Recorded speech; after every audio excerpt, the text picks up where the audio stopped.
So I got my second opinion yesterday. I was supposed to film this yesterday, but unfortunately I didn't get to it. So we're here today. So this is basically what's going on.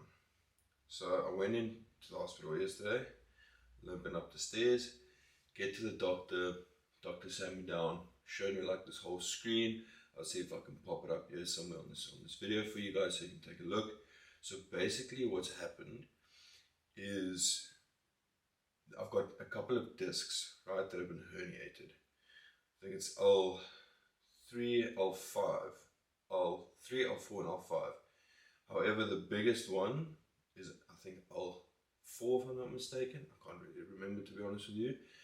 And it looks like it's bulged out so much that it's pressing into the nerve. Right, so now this has obviously caused a lot of, pain and discomfort and like preventing me from doing a lot of stuff. So then I asked the doc, listen, okay, I get it. Like, what do we do from here? So he gave me two options. Option one is we can treat it by injecting cortisone and, hoping that the inflammation comes down. The only difference is the recovery rate or the rehab period is going to be a lot longer, meaning I'm going to be out for a much longer time. And option two is we operate. Now, with regards to the operation, he's a pretty good doctor, right? He's one of the best spinal surgeons in the country, and he does some sort of some shit. So instead of them cutting open the back and the muscles, cutting a lot of the muscle, he just makes a small little cut and inserts a camera, and then from there, what he's going to do is he's going to cut away that dead piece of disc, right? Because that disc is now dead. And then that will obviously help with the compression of the nerve. He's going to cut that away, and the recovery period for that is much less. It's about 12 weeks. Within the first 4 weeks, I can use something like 25%. After 8 weeks, it's going to be 75% of what I'm doing, and so on and so forth. So I asked him, okay, what is the least side effects in terms of like the recovery period? Like, are there any implications to this? He said, listen, either one of these options, there's a 10% chance that this is going to happen. Now, why this actually happened in the first place was not necessarily because of my training now, but when I started, I had no idea what I was doing in the gym. I was focused on my ego lifting, being like that small kid. Like, I always felt I had something to prove, and I tried to push heavy. Now, that also led to really, really bad form. Like, that's when I was deadlifting, I was squatting, I had back pain like frequently, very, very often. And I think that's what caused it. After the years went by, I learned, I studied, I educated myself on form and technique. And since then, I really haven't done any squats. I've done leg press, I haven't done any deadlifts because of the damage that it's caused. But obviously this has been over a long period of time. Now, yeah, it's a bit of a shitty one. Anyway, so I decided, you know what, I think I would like to do the operation, definitely, so I can just get back at it, like be in like full like action again. And I said, okay, let's do it. We're going to set up the appointment for next Friday. Then I get to the desk, I have to fill out the forms and stuff, and then the lady says, my medical aid isn't covering it. So then, boom, a wave of like, shit, anxiety just hit me, right? Because these procedures are not cheap. They are fucking expensive. So I'm like, okay, is there no workaway around, and why is my medical aid not covering it? Because, me never really getting injured, I decided to get medical aid not so long ago, and they gave me a couple of packages, and I said, listen, I just need an in-hospital package to see, if anything were to happen, if there's an emergency, that it will be covered. They said, yes, and of course, like some medical aid schemes, they don't tell you the terms and conditions. So that to me was a learning lesson. Make sure you know what the fuck you're buying, what you're paying for. So now we're trying to work our way around it. So until we can figure that out with a medical aid, I will be doing what you call a facet block.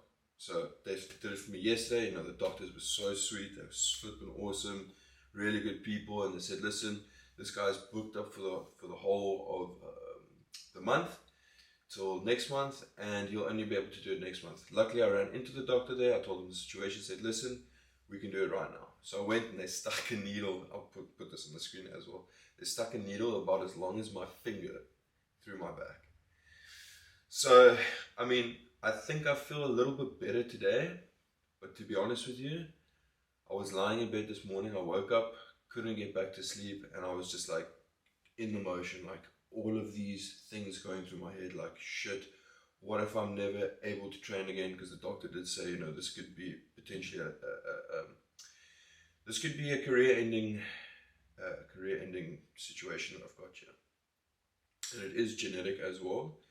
The spinal canal that I've got is a little bit more narrow than the average person, and that's just purely genetics. But yeah, we need to obviously monitor that stuff. But anyway, I was lying in bed this morning, like so stressed, like almost falling into letting it take control of me. And, falling into that, like, fuck, what am I going to do? Am I ever going to be like how I was? And like super stressed out and fuck. And then I just looked at it in this way. I said, you know what? There's a problem. A problem has arose. So now I'm going to find a solution. I will not fucking give up. Even if I have to do rehab, get physios every single week. If I need to go for a facet block, how many times a month until I can sort out the medical aid situation. And trying to figure out a way that I can use this to my advantage. And me, like stressing, I flipped and made that switch in my mind. And I said, okay, this is what I'm going to do. I'm going to figure out ways to still show up in the gym, right? I'm not going to go heavy. I'm not going to put compression on the spine, but I'm going to create a program that avoids any further injury, any further risk. I'm going to focus on rehabilitation. I'm going to take whatever I need to, peptides to help speed up the process, bring down the inflammation, and I'm going to pull through.